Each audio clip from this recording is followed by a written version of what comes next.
जब किसी लोकतंत्र में अदालत आदेश दे और सरकार की पुलिस उसे मानने से इनकार कर दे, तो वो सिर्फ एक केस नहीं रहता बल्कि संविधान की परीक्षा भी बन जाता है।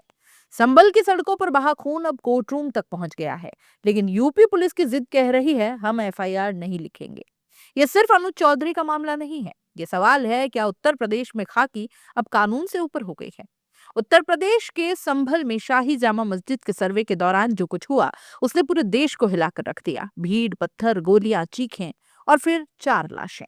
उस दिन नखासा इलाके के खग्गूसराय मोहल्ले का युवक आलम अपनी दुकान से बेकरी प्रोडक्ट्स बेचने निकला, पर वो घर लौटा सीने में गोली लेकर। परिजनों का दावा है ना वो दंगा कर रहा था, ना पत्थर चला रहा था।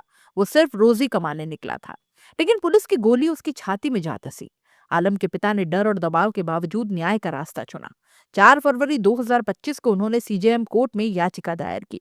उनका आरोप था कि पुलिस ने बेगुनाह बेटे को गोली मारी और फिर हमें डराकर निजी अस्पताल में इलाज करवाया ताकि केस न बन सके। करीब 1 साल की सुनवाई के बाद 9 जनवरी 2026 को अंतिम बहस हुई और 14 जनवरी 2026 को आया वो आदेश जिसने पूरे यूपी प्रशासन को हिलाकर रख दिया।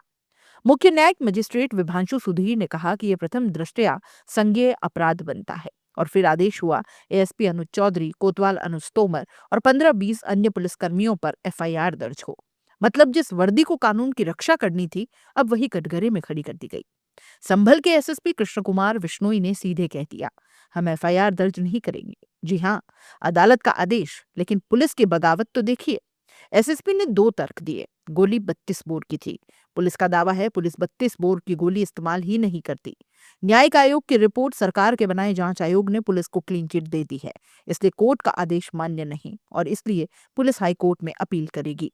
भारत के संविधान में साफ लिखा है कोर्ट का आदेश सर्वोच्च होता है।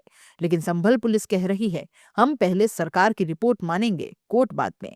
तो सवाल उठता है कि अगर हर अफसर कोर्ट का आदेश अपने हिसाब से मानने लगे, अगर हर सरकार की जांच कोर्ट से ऊपर हो जाए, तो फिर न्यायपालिका का मतलब ही क्या है।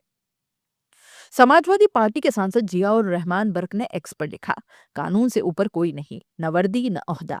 संभल हिंसा में पुलिस पर एफआईआर का आदेश ऐतिहासिक है। उनका कहना है कि यह फैसला सिस्टम को बता रहा है कि पुलिस भी जवाबदेह है। अब असली कहानी यहाँ छुपी है।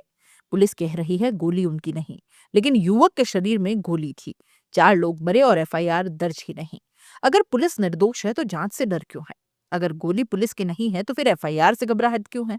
अब ये मामला सिर्फ संभल का नहीं रहा, ये बन गया है क्या जिला अदालत यूपी पुलिस को आदेश दे सकती है या नहीं।